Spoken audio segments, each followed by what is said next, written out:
We begin today on John Brennan, the House Judiciary Committee referring former CIA director under Barack Obama, John Brennan, to the Justice Department for prosecution. You have the representative, Jim Jordan, alleging that the former CIA director lied in 2023's testimony about his agency's use of the Steele Dossier. Remember the Steele Dossier, which was, basically opposition research bought and paid for none other than by Hillary Clinton. Hillary Clinton got that opposition research from her law firm, which had gotten it from something called Fusion GPS, which was an opposition research firm. And they went out and hired Christopher Steele, the whole drill.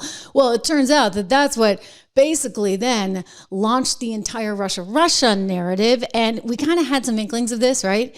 But along the way, Tulsi Gabbard, now head of the Department of National Intelligence, uncovered some really important stuff, which has just brought this to a whole new level. So again, John Brennan basically looking at a possible indictment coming very soon from one Pam Bondi at DOJ. I want to go back to the issue in question, because in 2023, John Brennan, who was Obama's CIA guy, was there being asked a whole bunch of questions by Trey Gowdy. And this is where it's believed he tripped up, because he tried to say that the CIA really didn't have anything to do with the Steele Dossier and didn't use this as information to try and then weaponize the system against Trump. And that's what people are saying was in fact wrong, or it's alleged anyway, I should say, that he was wrong on this. Let's go back and watch that original tape together. Here we go.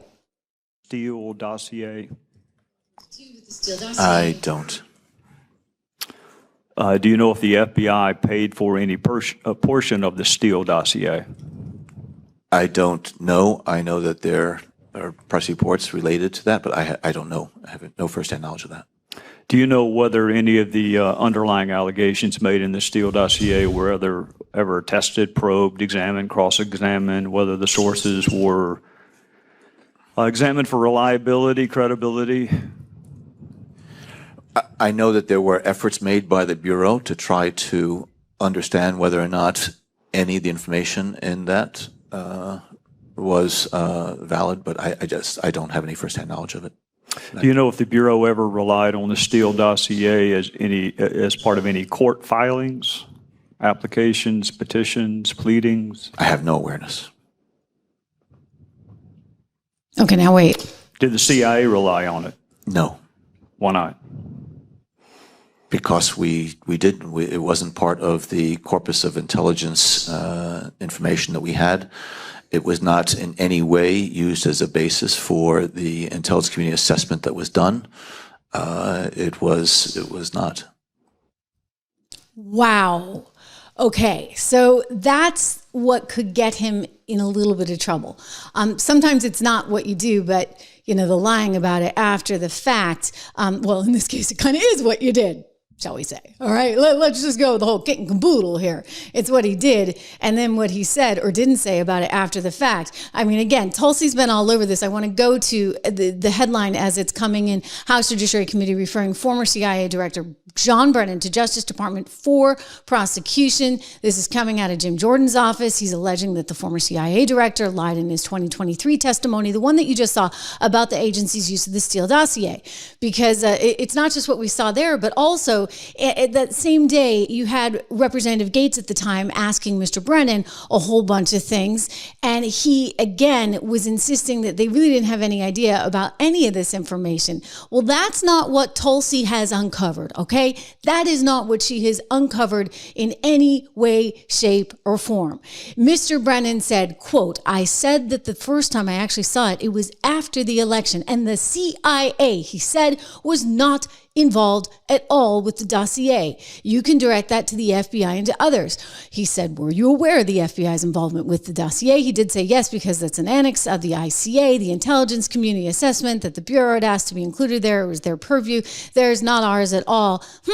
Well, that's being called, I should say, into question in part because of, you see, this meeting that they called in Obama's office December 9th, all of this information, again, coming out courtesy of Tulsi Gabbard at DNI. And what they had discovered was there was sort of an about face, that they knew that the Russians did not actually intervene in a way that would shift the election any way, shape, or form, but they decided to go with a very different narrative. We're going to get to that in just a moment. But first, let's hear from Tulsi herself. She was talking over the summer with my former colleague, wonderful woman, Maria Bartiromo, about all of this. Let's listen. There's no question in my mind that this intelligence community assessment that President Obama ordered be published, which contained a manufactured intelligence document. It's worse than even politicization of intelligence. It was manufactured intelligence that sought to achieve President Obama and his team's objective, which was undermining President Trump's presidency and subverting the will of the American people. So yes, next week we will be releasing more detailed information about how exactly this took place and the extent to which this information was sought to be hidden from the American people, hidden from officials who would be in a position to do something about it. And that's really the point here that I think is most important, Maria, and you said it in your opening. Accountability is essential for the future of our country, for the American people to have any sense of trust in the integrity of our democratic republic. Accountability, action, prosecution, indictments for those who are responsible for trying to steal our democracy is essential for us to make sure. Because the point is that they were trying to undermine democracy. They were trying to steal our democracy, our great republic, effectively by making it really, really difficult for the incoming president who had been elected by the people. I mean, he won the Electoral College. You can complain about the popular vote all you want, Hillary Clinton, but next time around, he won it all, right? Popular vote and Electoral College. But he had won the Electoral College, and instead of, say, assisting him in the transition, they did everything they could to make his life utterly miserable and basically get rid of him as fast as they could. We know this. And again, Tulsi outlines it. I want to go through what she's saying. You saw the document I just showed you from Obama's office, the memo, and I've got additional memos I want to show you. But this is a big deal. This is what he's going to have to answer for. Leading at the helm, President Obama and his senior-most national security cabinet, James Comey, John Brennan, James Clapper, and Susan Rice, and others, essentially making a very intentional decision to create this manufactured, politicized piece of intelligence with the objective of subverting the will of the American people, who in November of 2016 delivered a historic victory to President Trump, defeating Hillary Clinton. And President Obama and his team, their goal was to essentially not accept the decision of the American people, and to use this manufactured, politicized intelligence as a means to enact what would be. As a means to basically undermine the entire presidency of one Donald Trump. You know it, I know it, and he's mad about it. And he said, just a short time ago, he read through what Tulsi had put out, and he said, look, I think Brennan's going to be in trouble, along with a few other people along the way, right? On what I read, and I read pretty much what you read, it would be President Obama. He started it. And Biden was there with him, and Comey was there, and Clapper, the whole group was there. Brennan, they were all there in a room, right here. This was the room. Mm-hmm. So that was the meeting that I was talking about. I mean, look, Obama's furious. I want to get to his response, but before I do, I think it's important to sort of outline what indeed was going on, because you had certain things. Before we get to December 7th, let's actually get first to September 5th, 2016, okay? So September 5th, 2016, this is before the election. You had an FBI official asking for a change in the draft of a potential ICA on cyber threats, writing, quote, the way it currently reads, it would indicate that we have definitive information that Russia does intend to disrupt our elections and that we are uncomfortable making that assessment at this point. And an official from an unnamed agency added on, I sort of understood the emphasis to be on Russia probably not having the capability to influence the election, right? So here they are saying they didn't have the influence. And then you fast forward to after the election, which would be December 7th, 2016, Clapper's office prepared a text for the presidential daily briefing heading activity on and since election day that read, and I quote, we assess that foreign advisories did not use cyber attacks on election infrastructure to alter the U.S. presidential election outcome this year. We have no evidence of cyber manipulation of election infrastructure intended to alter the results. Okay, so that seems kind of clear and concise. But then by the next day, December 8th, officials had a new text that they prepared to read saying Russian and criminal actors did not impact recent U.S. election results, because they wanted to make it sure it wasn't just cyber stuff. They wanted to make sure everybody knew that there was no malicious attack on any kind of election infrastructure. The wording was scheduled to be entered in the public record. Okay, actually not a public, just what they call a PDB, not a public report, but a confidential briefing to President Obama the very next day, which would have been December 9th. However, Comey's FBI on the afternoon of the 8th unexpectedly withdrew this. They took it away. And so now you're like, well, wait, why would they have taken it away? They said instead, FBI is going to be drafting a dissent this afternoon. Please remove our seal and annotations of co-authorship. About an hour later at 4:53 that afternoon, they said an official from Clapper's office asked the PDB for the time being, quote, based on some new guidance, we are going to push back publication of the PDB. It will not run tomorrow and is likely not going to run until next week. So what was going on? Well, they had to have their big meeting, right, with Barack Obama, because they had to figure out just exactly how they were going to spin this thing. I mean, he couldn't believe that Hillary Clinton didn't win. I mean, I know we're going back in time, but gosh darn it, we gotta, right? Look at who was in that meeting. I mean, you had Susan Rice, you had John Kerry, Andrew McCabe, James Clapper, you had Avril Haines, Lisa Monaco, Ben Rhodes, a lot of important people, Loretta Lynch, etc. And all of a sudden, there was kind of a new directive. And the new directive then that followed was that the intelligence community is, quote, prepared to produce an assessment per the president's request. That pulls together the information we have on the tools Moscow used and the actions it took to influence the 2016 election. You see that? That's in plain sight. An explanation of why Moscow directed these activities and how Moscow's approach has changed over time, going back to 2008 and 2012 as reference points. Whoa! Okay, so there you have it. This came, allegedly, from an order at the very tippy top. Okay, so they have this meeting, and all of a sudden, everything that they were going to say, it changes. Why? Because apparently they wanted to be able to say what the media wound up saying. I mean, they queued it up, did they not? And they had their lackeys ready to deliver and carry that message coast to coast. Watch. Russia hacking the election to elect Trump is the end of our democracy. Votes were definitely affected. Russia hacked the election to tilt it to Mr. Trump. The Russians definitively hacked the election. Russia did hack the election. No doubt. The Russians hacked the election. Yes, Russia hacked the election. Fact, Russia hacked the election. President-elect Donald Trump still not sounding convinced that Russia hacked the election. The president does not want to come to terms with the fact that the Russians hacked the election. President Trump says he still wonders if the Russians hacked the election. If you can get them to accept, like, how dare he? How dare he wonder that? Because you see, the intelligence has since discovered that no, they didn't. I mean, they had some social media accounts that, played along the way.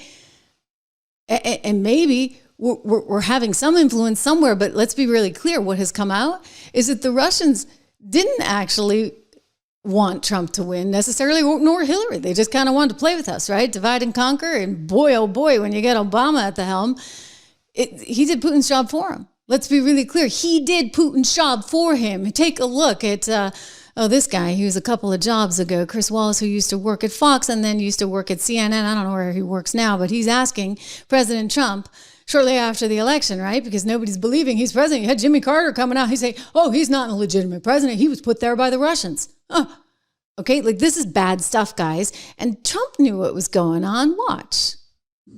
According to the Washington Post, the CIA has concluded that Russia intervened in the election to help you win the presidency. Your reaction? I think it's ridiculous. I think it's just another excuse. I don't believe it. I don't know why. And I think it's just, they talked about all sorts of things. Every week it's another excuse. We had a massive landslide victory, as you know, in the Electoral College. I guess the final numbers are now at 306, and she, down to a very low number. No, I don't believe that at all. You say you don't know why. Do you think that the CIA is trying to overturn the results No, I of don't the think they're election or saying somehow to weaken you in office? Well, if you look at the story and you take a look at what they said, there's great confusion. Nobody really knows. And hacking is very interesting. Once they hack, if you don't catch them in the act, you're not going to catch them. They have no idea if it's Russia or China or somebody. It could be somebody sitting in a bed someplace. I mean, they have no idea. So why would the CIA put out the story that the Russians wanted you to Well, win? I'm not sure they put it out. I think the Democrats are putting it out because they suffered one of the greatest defeats in the history of politics in this country. And frankly, I think they're putting it out. And it's ridiculous. We ought to get back to making America great again, which is what we're going to do. And we've already started the process. Unbelievable, right? Just the whole thing's so unbelievable. And now we're learning that allegedly Brennan did have a hand in putting this out and may have allegedly lied to Congress when he was asked about all of this. Of course, he's freaking out right now. I showed you some sound the other day. He looked like he was ready to cry, right, on the set at MSNBC saying, no, I've been over everything I did. I didn't do anything wrong. I mean, these guys are very, very clever. Here he is again, just as all of this came out from Tulsi this summer, insisting on his innocence. And of course, MSNBC playing along with the ride. To preserve what we believe to be our democracy. And it's particularly important for people who I think are nonpartisan or apolitical like me. I'm not a registered Democrat or Republican. I eschew politics, quite frankly. I served 6 presidents, 3 Democrats and 3 Republicans. I didn't agree with all the policies of any of them, but yet I respected them. I thought that what they were doing was what they thought was in the best interest of the United States. But our institutions, the Department of Justice, the FBI, the CIA, the NSA, Defense Intelligence Agency, all of these really are so critically important to our national security, but also global peace and security. And when we see these institutions being torn down and being used as political footballs, this is really detrimental to, I think, our interests as a country. And that's why I think it's important for people to speak out, not to do it for political reasons, but to call people out when they're saying things that are wrong, when they're misrepresenting, mischaracterizing the facts, because the American people are going to all the different news organizations, and they're being misinformed. But God forbid anybody call you And out, so, right? frankly, I don't. Just to be very, very clear, we're not allowed to call you out. You guys made that really clear. I experienced it firsthand, okay? I can tell you my whole personal experience. So I know that only one side was allowed to call one side out. And we know how they did that and what they did. Here is Barack Obama's response to it all as Tulsi released this information. Again, we're going back in time a little bit. I mean, we're going way back in time, right? Back to 2016. But as Tulsi's revealed all of this, and she did so over the summer, the Senate, the House Judiciary Committee has been reviewing all this material as well. And so what we know today is that Jim Jordan has referred all of his gatherings and all of the intel that he was able to put together over to the DOJ, to Pam Bondi for review. So, you know who's really mad about it right now? Barack Obama. Here's what he has to say. So breaking just moments ago, former President Obama's office responding after Director of National Intelligence Tulsi Gabbard accused his administration of using, quote, manufactured intelligence about President Trump and Russia. Gabbard sending a referral to the Justice Department and calling for, quote, accountability. President Obama's office saying, quote, nothing in the document issued last week undercuts the widely accepted conclusion that Russia worked to influence the 2016 presidential election, but did not successfully manipulate any votes. These findings were affirmed in 2020 in the report by the Bipartisan Senate Intelligence Committee, led by then Chairman Marco Rubio. That report moments ago from President Obama's office, the story that we were discussing earlier in the hour. Obama's got all the walls closing in around him, and he may be at risk here. I mean, he does have probably presidential immunity. He can thank Donald Trump for that one, right? But the other folks around him don't really have the same kind of immunity. I mean, I do know that there was a whole lot of auto pen stuff going on the last final days of the Biden administration to try and make sure everybody was off the hook. But I don't think it's going to get them that far, in part because, hey, if he didn't know what he was signing, and we're going to get to that with KJP in a second, then really does any of that exist? I will tell you he's very mad and has been very mad about all of this. One, Rachel Maddow, who does her once a week show over there for now on MSNBC, she's basically declaring this some kind of version of, this is somehow, 1930s Germany. This is like authoritarian, you know what? And, well, we know what she is, shall we say. I mean, she's a bit of a conspiracy theorist, but, you know, it's neither here nor there. Let's just at least listen to her sort of defense of Obama and the rest of them. Life in the United States is profoundly changing, is profoundly different than it was even 6 months ago. Because we do now live in a country that has an authoritarian leader in charge.